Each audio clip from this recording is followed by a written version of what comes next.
Hello, xin chào các bạn đã quay trở lại với kênh YouTube Review 5 phút. Ở cuối tập 240, sau khi Thạch Hạo cùng Thiên Giác Nghĩ phối hợp, hai người rốt cuộc cũng đánh thức được tàn hồn Thiên Giác Nghĩ đại nhân. Lúc này, chỉ thấy khi vị lão nhân kia xuất hiện, cảnh tượng ở nơi này đã thay đổi. Thế nhưng, khi nghe người kia đã chờ mình từ rất lâu, Thạch Hạo cũng phải kinh ngạc. Anh ấy lập tức hỏi lại ông ta mọi chuyện, bởi vì dù sao thì thời đại của mình và vị lão nhân kia cũng cách nhau hàng vạn năm. Đáp lại, Thiên Giác Nghĩ đại nhân liền ngồi xuống dưới thân xác của mình và bắt đầu kể cho Thạch Hạo về trận chiến năm xưa. Đó là một trận chiến tàn khốc, trận chiến đó đã lấy đi sinh mệnh của mình. Nghe xong, biết được trận chiến năm đó lại khốc liệt như vậy, Thạch Hạo vô cùng kinh ngạc. Anh ấy muốn biết tương lai rốt cuộc sẽ thế nào. Thế nhưng đáp lại, lão Thiên Giác Nghĩ chỉ nói Thạch Hạo sẽ cùng con trai mình là Tiểu Thiên Giác Nghĩ trải qua vô số trận huyết chiến lớn nhỏ. Chỉ có điều kết cục của Tiểu Thiên Giác Nghĩ là chỉ cũng giống như mình, sau này chỉ còn lại tàn hồn, về kết quả cuối cùng ra sao, chính mình cũng không nhìn rõ. Nhưng ông ấy chắc chắn rằng trận đại chiến tương lai sẽ không còn xa nữa và trận chiến này còn đáng sợ hơn trận chiến năm đó. Nói cách khác, thời đại đen tối nhất trong lịch sử Cửu Thiên Thập Địa sắp đến. Vì vậy, lão Thiên Giác Nghĩ hỏi Thạch Hạo có sợ không? Đáp lại, Thạch Hạo dõng dạc mà kiên định đáp rằng mình đã sớm chuẩn bị, căn bản không sợ đám người dị vực kia. Cuối cùng mới là mấu chốt, Thạch Hạo hỏi lão Thiên Giác Nghĩ về tung tích của Bất Diệt Kinh. Nghe vậy, lão Thiên Giác Nghĩ nói ông rất hy vọng vào Thạch Hạo tương lai có thể quật khởi. Bởi vậy, ông đã nói cho anh ấy biết nơi giấu Bất Diệt Kinh. Đồng thời, ông còn nói năm đó mình tu luyện Bất Diệt Kinh không được viên mãn, rất có thể là do không có được kinh văn Bất Diệt Kinh hoàn chỉnh. Vì vậy, ông hy vọng Thạch Hạo có thể mang Bất Diệt Kinh hoàn chỉnh ra ngoài. Sau đó, khi đã nói hết tất cả, tàn hồn của lão Thiên Giác Nghĩ mới trở về hài cốt. Nhìn ông ấy rời đi, Thạch Hạo chỉ lặng lẽ chấp quyền cảm tạ. Cứ thế, khi cảnh tượng kia biến mất, chỉ thấy Thạch Hạo và Thiên Giác Nghĩ bị một lực lượng vô hình khủng bố ập xuống cơ thể, làm anh ấy cũng không thể đứng vững. Còn Thiên Giác Nghĩ, nó thì đang bị lạc mất tâm trí. Đến đây, chỉ thấy Thạch Hạo hai mắt phát sáng, đồng thời lôi điện bắt đầu tản ra.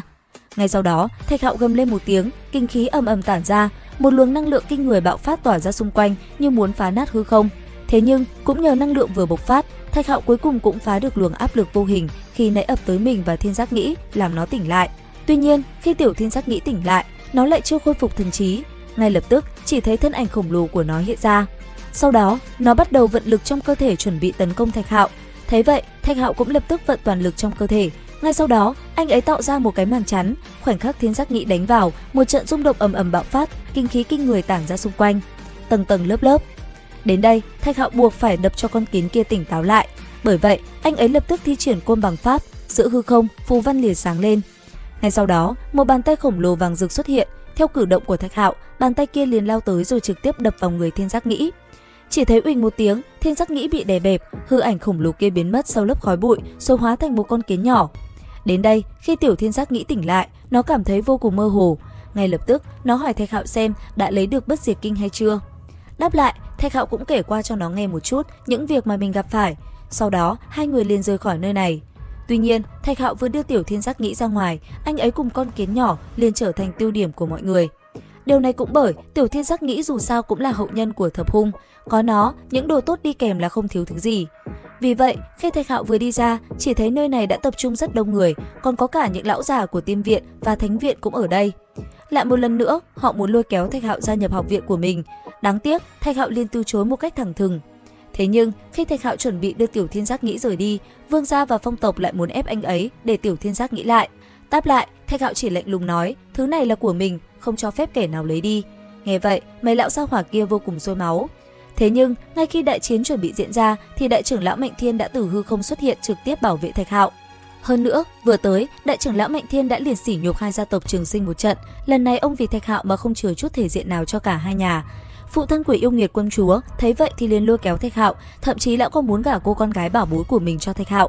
Phía xa, một tên của Vương gia ở Tim Viện thấy cảnh này vô cùng khó chịu, vì vậy kẻ này liền nói ra điều xấu về Thạch Hạo trước đám đông. Đáng tiếc, Thạch Hạo chẳng thích nhiều lời, anh ấy liền một bước thuấn di tới tung quyền đập thẳng vào mặt tên kia, khiến hắn méo mặt. Cứ thế, Thạch Hạo ung dung bước đi thể hiện uy phong của mình. Đến đây thì hết tập 241 và liệu rằng tập 242 sẽ còn gì hấp dẫn? Theo dõi kênh YouTube Review 5 phút để biết thêm chi tiết các bạn nhé. Xin chào và hẹn gặp lại!